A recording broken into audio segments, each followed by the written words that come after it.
Kalau antum sedang dibimbing oleh Allah menuju kedudukan yang tinggi, maka sadarlah teman-teman, saat yang bersamaan antum tidak akan sunyi dari rintangan-rintangan sekitaran. Catat itu baik-baik. Anda kedudukan biasa, naik luar biasa, maka hambatannya itu akan semakin meningkat, tidak sama dengan sebelumnya. Anda orang kecil, diuji dengan ujian kecil. Anda orang menengah, diuji dengan ujian menengah. Anda kedudukan yang tinggi, maka akan diuji dengan kedudukan yang lebih tinggi lagi. Maaf, Allah tidak akan menguji dedaunan dengan angin yang menerpa akar. Pasti berbeda. Karena angin ketika kedudukan semakin tinggi, maka angin semakin kencang akan menerjangnya. Yuk kita turunkan. Jenis ujiannya bisa 3. Bismillah. Tenang aja mas ya. Antum lihat aja, tulis ya. Biar saya ngapus, insyaallah. Perhatikan baik-baik. Sini. Kedudukan bersanding dengan ujian. Kalau rumus fisikanya F berbanding lurus dengan P.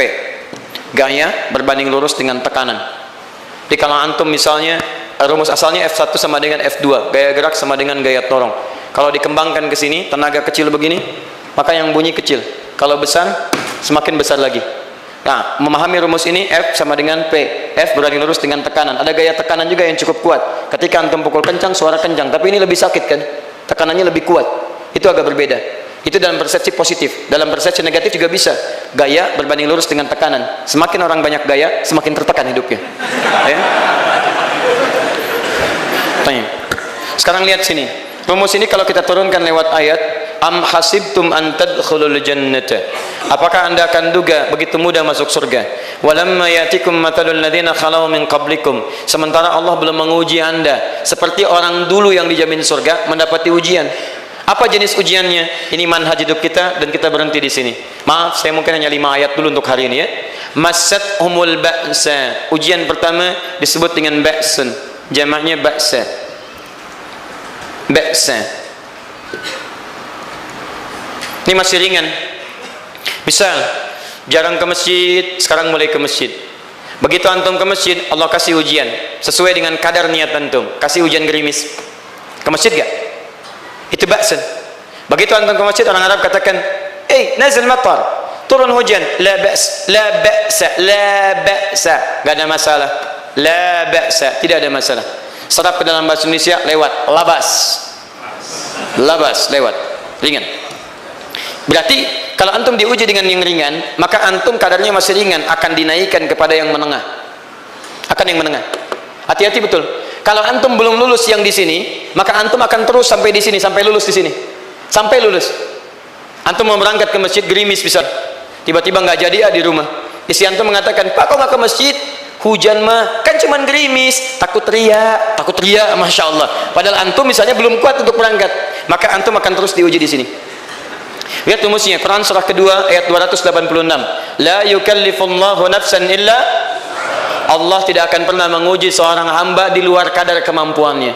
Jadi kalau antum masih ujian yang ringan, antum diberikan yang ringan. Antum naik menengah, diberikan yang menengah. Antum naik lagi level tinggi, diberikan ujian yang berat. Menengahnya disebut dengan darrun. Wad-darra, dari ba'sun jadi darrun. Jamaknya darra. Sudah menyakiti fisik. Kena fisik. Sudah melukai. Hujannya makin deras. Ya. Kalau dalam kehidupan yang ini mungkin celaan biasa. Duh, sudah berubah ya, Masya Allah. Sekarang jilbabnya sudah panjang, Masya Allah. Duh, semakin panjang ya, nyaingin Batman ya, Masya Allah. Udah banyak. Begitu sudah mulai pakai cadar, ninja, oh Masya Allah. Dorong, sudah nggak enak ke fisik. Dorong. Lihat rumusnya ya, lihat rumusnya baik-baik. Ini lebih menenangkan pada jiwa. Ketika Anda dalam level-level seperti ini artinya Allah sedang menaikkan iman Anda dalam level yang lebih tinggi lagi. Jadi ketika ada celaan menghunjam dalam lisan seseorang, sudah mulai menyakiti, itu sebetulnya pengakuan dari Allah lewat lisan orang itu bahwa Anda sedang diangkat keimanan pada tingkat yang lebih tinggi. Ada yang mengatakan, kamu kenapa sih pakai jilbab begitu? Yang biasa aja kali. Mah, yang iman biasa sudah banyak. Saya ingin menampilkan keimanan yang luar biasa. Supaya dengan iman itu saya lebih mendoakan mama. Saya menampakkan amalan-amalan. Mudah-mudahan pahalanya bisa buat mama. Masuk dengan bahasa yang baik. Masya Allah. Jadi kalau antum bisa melawan hal-hal demikian dengan bahasa yang indah, itu nyaman kepada jiwa. Kadang-kadang ada kalimat-kalimat yang tidak perlu pakai dalil, teman-teman sekalian. Kembalikan ke sini. Terakhir, wazulzilu zilzal. Zulzilu zilzal. Gempa, goyang. Dia ada ujian yang bisa menggoyangkan diri kita, membuat gempa hati kita. Antum sudah nggak kuat, kadang-kadang di jalan sempoyongan, padahal nggak ada gempa di luar, cuman hati kita kayak kena goncangan. Diserang sana, serang sini, nggak bisa tidur, nggak bisa makan, tawarin ini susah, itu susah. Wazulzilu. Bahkan hatta yaqula Rasulullah walladzina amanu ma'ahu mata nasrullah. Sampai-sampai Rasul SAW, bahkan orang-orang beriman, bahkan yang setelahnya bisa mengatakan, kapan ini berakhir? Akan tiba masa Anda mengalami satu situasi sampai Anda mengatakan, kapan berakhirnya yang seperti ini? Serang, serang, serang. Perhatikan, jika Anda berada pada level ini, saya ucapkan selamat kepada Anda, karena Anda akan diangkat pada kedudukan yang tertinggi di antara sekian ujian yang ada. Zuzan. Artinya Allah akan naikkan Anda pada derajat yang tinggi. Karena hukum ujian tadi, la yukallifullahu nafsan illa wus'aha. Allah nggak akan menguji seorang hamba di luar batas kemampuannya. Jadi kalau Anda sudah dipandang oleh Allah siap menerima yang ini, maka Anda akan diberikan zilzal. Kalau Anda nggak mampu, Anda hanya akan diberikan darra atau ba'sun. Dimohon maaf kalau di antara jamaah yang hadir saat ini Anda merasa sedang punya masalah yang berat, membuat hati Anda goyah. Saya ucapkan pada Anda, dari sekian hamba Allah yang ada di muka bumi, cuman Anda yang diberikan itu. Artinya Allah akan mengangkat derajat Anda. Ayo bahagia dan yakinlah, bukan orang lain yang dititipkan, Anda yang diberikan. Allah percaya pada Anda, kenapa Anda tidak yakin? Bukan orang lain. Jadi mustahil Allah memberikan ujian berat kalau Anda nggak sanggup, karena cuma Anda yang sanggup, Anda yang dikasih. Makanya jangan mengeluh, jangan katakan ya Allah kenapa saya, ya Allah, why me? Kata Allah, why not? Kamu yang bisa, yang lain tidak. Dan tanpa harus Anda menuliskan status, memang cuma saya yang sanggup. Oh Masya Allah, gak usah. Sadari, kalau bukan sayang, Allah itu punya sifat adil, nggak mungkin menukar sesuatu di luar kadarnya. Antum tahu cicak? Halo? Jangan katakan wallahu alam. Cicak, cicak, baik. Bagaimana aktivitasnya? Merayap. Di mana? Dinding. Apa makanannya? Nyamuk. Nyamuk bagaimana aktivitasnya? Terbang. Pertanyaan saya, di mana keadilan Allah menjadikan makhluk yang merayap makanannya terbang? Kalau nyamuk masuk kategori pertama tadi, pintar dan tahu dirinya pintar, jadi mainan cicak. Cicak, ayo tangkap. Cicaknya cuma merayap, dianya terbang. Beruntungnya nggak ada nyamuk yang jenius. Tapi yang paling hebat, perhatikan bagaimana lisan orang tua kita menanamkan kalimat-kalimat untuk menanamkan tauhidullah subhanahu wa ta'ala. Cicak-cicak diam-diam merayap. Perhatikan, yang Allah tuntut pada cicak, merayap kamu. Walaupun cuma diam-diam. Lihat baik-baik, diam-diam merayap. Datang seekor, Masya Allah, ketika dia merayap, nyamuk datang. Lihat, bukan cicak mendatangi nyamuk, tapi nyamuk mendatangi cicak. Kalau cicak tidak merayap, mustahil nyamuknya datang. Allah hanya tunjukkan kamu merayap ya, nyamuk datang. Sekalipun dia merayap cuma diam-diam, nyamuknya datang. Jadi hukum Allah itu kalau dipatuhi, nikmat kehidupan. Cicak gak merayap, nyamuk gak datang. Cicak merayap, nyamuk datang. Datang seekor nyamuk. Setelah itu, silakan.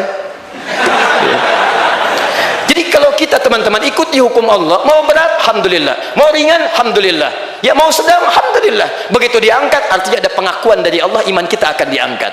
Cuman bahasa Nabi Ya'qub alaihissalam kepada Yusuf alaihissalam, mesti ada persiapan dalam mengatasi itu semua. Tidak cukup hanya mendiamkan saja. Maka kata Nabi Ya'qub, jangan kisahkan dulu, bikin dulu pemetaan-pemetaan untuk mudah mengatasi itu semua. Ini poinnya. Anda harus punya rencana. Maka Nabi Ya'qub menyiapkan, bekali dulu ini, siapkan itu. Kalau ambil ke aspek teori untuk kita sekarang, tafsir dari ini untuk menyelesaikan solusi di Quran surah kedua ayat 214 tadi, maka jawabannya ada di Quran surah ketiga ayat 142, paling kiri sebelah atas. Ini kanan sebelah bawah, ini kiri sebelah atas. Dan awal ayatnya dibuka dengan kalimat yang sama. Perhatikan, Al-Baqarah ayat 214 kalimatnya menggunakan am hasibtum an tadkhulul jannah. Ali Imran 142 am hasibtum an tadkhulul jannah. Yang Al-Baqarah itu ujiannya, walamma ya'tikum mathalul ladzina khalau min qablikum masathumul ba'sa wad-dharra waz-zulzilu. Yang Ali Imran itu solusinya. Am hasibtum an tadkhulul jannata wa lamma ya'lamillahu alladhina jahadu minkum wa ya'lamas sabirin. Saya tutup sampai sini dulu. Teman-teman perhatikan, walamma, sedangkan Allah ya'lamillahu alladhina jahadu minkum, belum melihat kesungguhan Anda untuk mengatasi berbagai persoalan kehidupan itu. Kalimat jahadu akar katanya dari kata al-juhdu, serius, sungguh-sungguh. Jadi kalau persoalan Anda ingin segera selesai, Anda mesti serius. Hei yang sedang kuliah, kalau mau cepat selesai kuliahnya, serius belajarnya, pahami dengan baik. Kalau Anda nggak pernah serius, bagaimana bisa menyelesaikan pelajaran dengan baik? Hei yang sedang berumah tangga, kalau ingin baik rumah tangganya, serius dalam berumah tangga, keluarkan hukum-hukum Allah, terapkan dalam kehidupan rumah tangga, Anda akan mendapatkan manfaatnya. Hei yang sedang berbisnis, serius dengan pekerjaan, karena hanya orang serius yang bisa menghasilkan kekayaan-kekayaan yang terbaik. Serius dalam ibadah, karena ibadah melahirkan keberkahan dengan kekayaan yang Anda dapatkan dari titipan Allah Subhanahu wa taala. Ayo serius. Al-juhdu dibagi 3 bagian. 1, serius dalam merencanakan, disebut ijtihad namanya. Bikin rencana.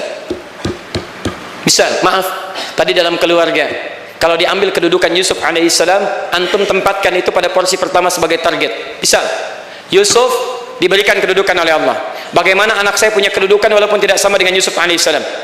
Cari, rencanakan, buat pemetaan. Di masa depan anak saya mesti punya kedudukan. Apa? Kalau dalam kedokteran, kedudukan dokter yang terbaik. Kalau dalam bisnis, pengusaha yang terbaik. Misal, kalau dalam pemerintahan, jangan tanggung-tanggung, jadi presiden, jadi itu. Anda turunkan kemudian pendidikannya dari situ. Ijtihad direncanakan. Masuknya lewat sini, lewat sini, lewat sini, lewat sini. Seperti kemudian, maaf, Hannah dengan Imran rahimahumullah merencanakan hasil yang terbaik untuk Maryam, bahkan sejak dalam kandungan. Quran surah ketiga Ali Imran dari ayat 35 sampai 37, paling kiri pertengahan sampai bawah. Idz qalat imra'atu Imran rabbi inni nazartu, bahkan nazartu ma fi batni muharrara, saya bernazar anak saya yang lahir ini akan punya kedudukan dekat dengan Allah Subhanahu wa taala. Di sejak bayi direncanakan mau jadi apa. Setelah itu apa? Jihad. Jihad itu kesungguhan dalam mempraktekkan, mengaktualisasikan konsep yang sudah dibuat. Jangan sampai cuma berdoa, tapi doanya tidak disandingkan dengan ikhtiar, nggak nyambung.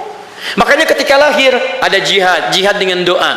Falamma wada'at saqalat rabbi inni wada'tuha untha, ayat 36-nya. Wallahu a'lamu bima wada'at wa laysa dzakaru kal untha. Lihat, wa inni sammaituha Maryam wa inni u'idzuha bika wa dzurriyyataha minasyaitonir rajim. Doa. Setelah berdoa apa? Teruskan. Bagian akhirnya ayat 37-nya. Maaf teman-teman, tidak cukup dengan doa. Karena Maryam masih dekat dengan Allah, punya kedudukan, dia mesti dirawat oleh orang yang paling saleh. Cari Nabi Zakaria, orang saleh. Mesti merawat. Tempatnya masih netral dari keburukan, bikin mihrab. Jadi tempat dibuatkan, orang soleh merawat, doa dipanjatkan, doa berbanding lurus dengan ikhtiar. Apa yang terjadi? Ayat 37-nya. Fataqabbalaha rabbuha biqabulin hasanin wa ambataha nabatan hasana. Maka Allah Subhanahu wa taala menerima usaha orang tua ini. Doanya diterima, ikhtiarnya diterima. Jadi kalau antum mengambil ayat tadi, diterapkan dalam kehidupan, rencanakan teman-teman sekalian. Anak mau sekolah di mana? Mau jadi apa? Turunkan ke bawahnya. Oh, dia mau jadi dokter yang hafal Quran, turunkan. Pendidikannya di sini, di sini, di sini, di sini sampai paling kecilnya.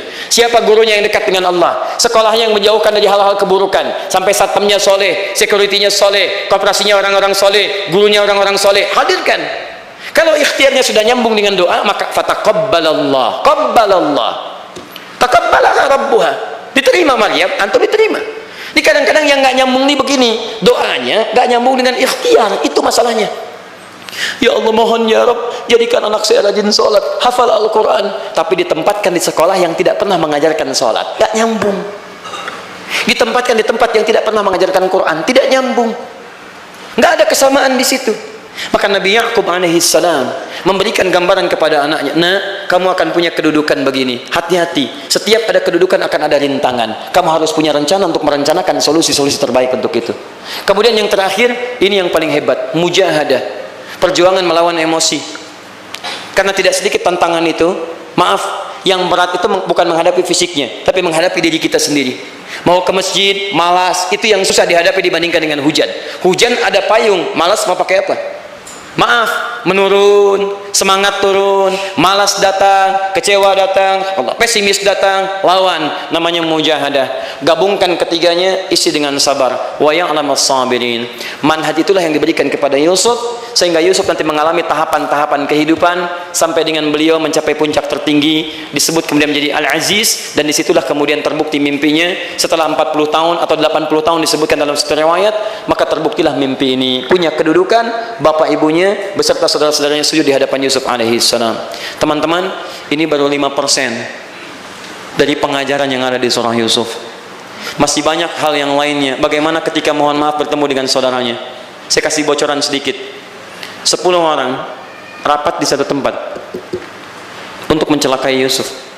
Setelah mereka menyimpulkan bapaknya itu lebih perhatian kepada Yusuf. La Yusufu ahab lena. Yusuf itu lebih dicintai dibandingkan kita pada diri bapak kita. Bapak kita salah nih. Bapak kita salah. Masya Allah. Bapak kita sesat nih. Ya, inna abana la fi dhalalim mubin. Bapak kita sesat banget nih. Salah bapak nih. Ya harusnya kita yang dicintai, kita lebih kuat. Wa nahnu usbah, kita lebih hebat dibanding dia. Rapat teman-teman. Yang hebat begini, 10 orang rapat. Diajukan usulan untuk membunuh Yusuf.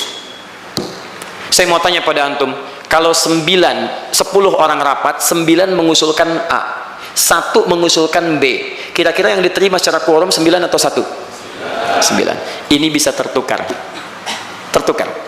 Pembunuhan diusulkan, 9 orang condong, 1 orang mengusulkan la taqtulu Yusuf, jangan bunuh Yusuf, alqihi fi ghayabatil jubbi yaltaqithu ba'd as-sayyarah, cukup lemparkan dia ke tempat gelap, kemudian di tempat itu akan lewat para kafilah, dia diambil dan menjauh dari kita. Yang penting kan Yusufnya nggak ada, supaya dosa kita nggak berat-berat amat.